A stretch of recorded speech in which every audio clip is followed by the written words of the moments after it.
Somewhere right now, a room full of high school students is playing this.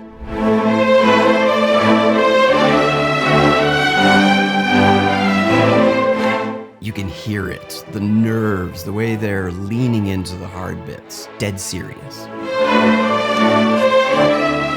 Reaching a little past what they can quite do yet. And somewhere else, one of the greatest violinists alive is playing the same piece.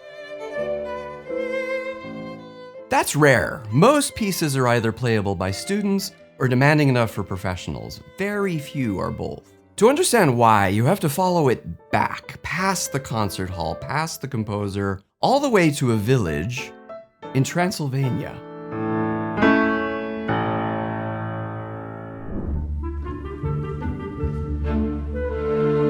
Over 100 years ago, a man in that village played this on his fiddle.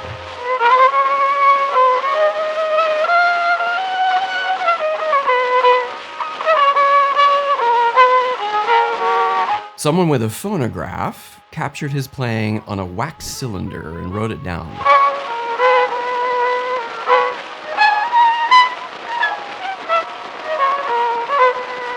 We don't know who the fiddler was, but the tune survived.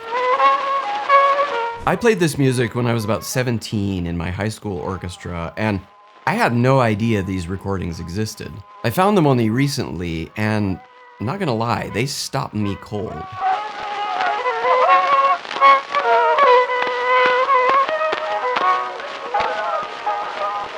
Listen to that. That's the sound of someone reaching across time and occupying the hands of students and professionals alike more than a century later. Into a student's hands, into yours. He was reaching for you.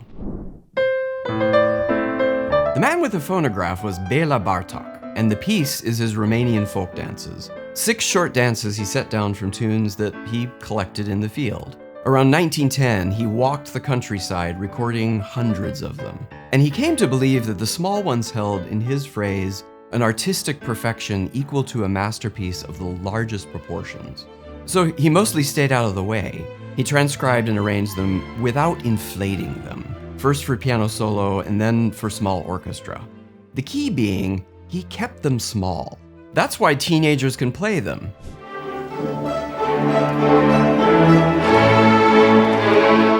He didn't complicate them, as was often done in the early 20th century when orchestral maximalism was approaching its peak.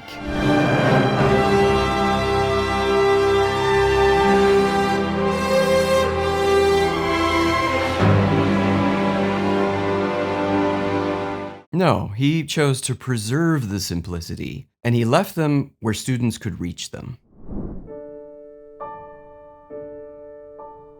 One of these dances fundamentally changed the way I think about and hear music forever. 1989. I was a bass player in high school, so from the back of the orchestra one ordinary afternoon, I heard something new from the principal first violinist, this strange fluty sound that I hadn't heard before.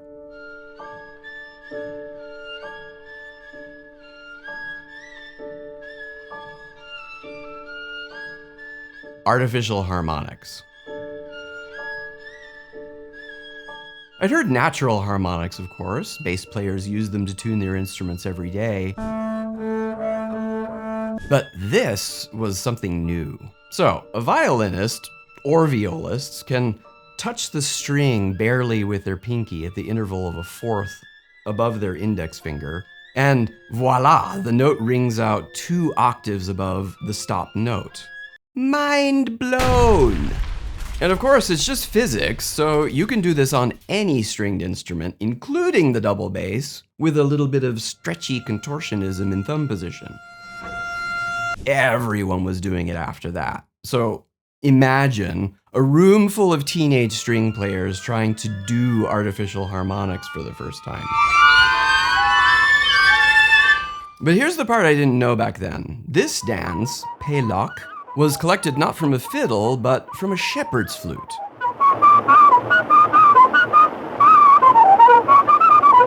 You can hear it on the cylinder. That's not a violin. When Bartók scored the tunes for small orchestra, he simply gave that melody to a piccolo.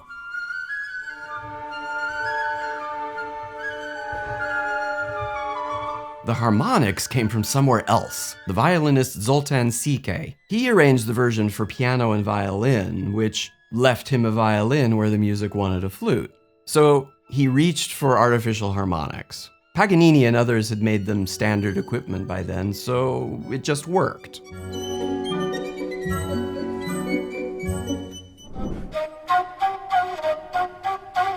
Those harmonics were something most of us could only hear. But there's another stretch in this music that every player in that room went through whether they knew it or not. The ear.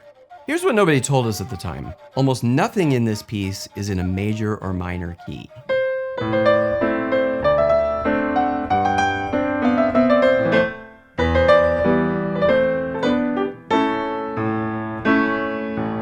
That's the stick dance, the one you heard at the top.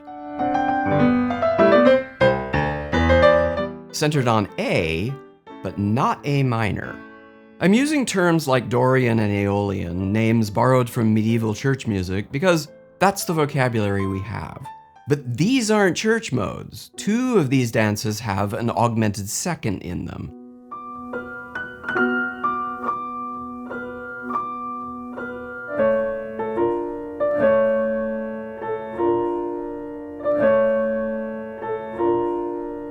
No church mode does. That interval traveled in from the east, the mark of 400 years of Ottoman rule carried west by players 1 village at a time.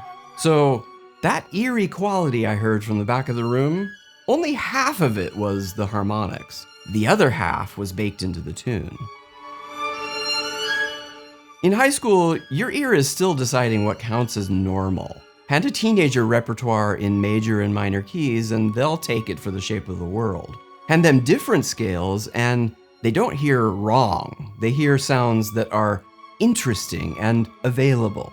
You didn't just learn to play a strange old mode that year. You learned to hear one at exactly the age it sticks.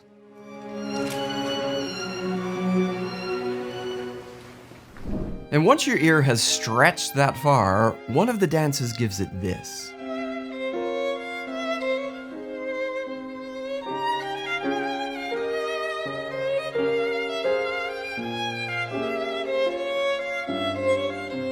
That augmented second in Pélok, it's here too. Same interval, completely different job. In one dance, it makes you uneasy. In this one, it breaks your heart.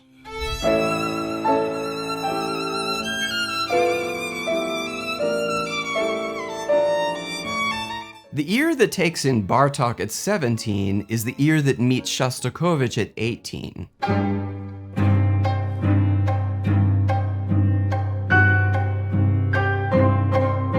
For a lot of us, that's when the playing stops. Adult life arrives, the instrument sits in the corner. But the ear doesn't stop. Same ear, and by the early 90s, it had taken me somewhere I couldn't have predicted. I was wearing out Kronos Quartet's Black Angels album. George Crumb, Charles Ives, and of course, Shostakovich's 8th Quartet. There's a straight line from Pélok to that CD. Nobody handed it to you. It traveled. Village to notebook to a music stand in a high school gym. You played it once, it's been in your ear ever since. Thanks for watching. If you enjoyed this video, subscribe, damn it. See you in the next one.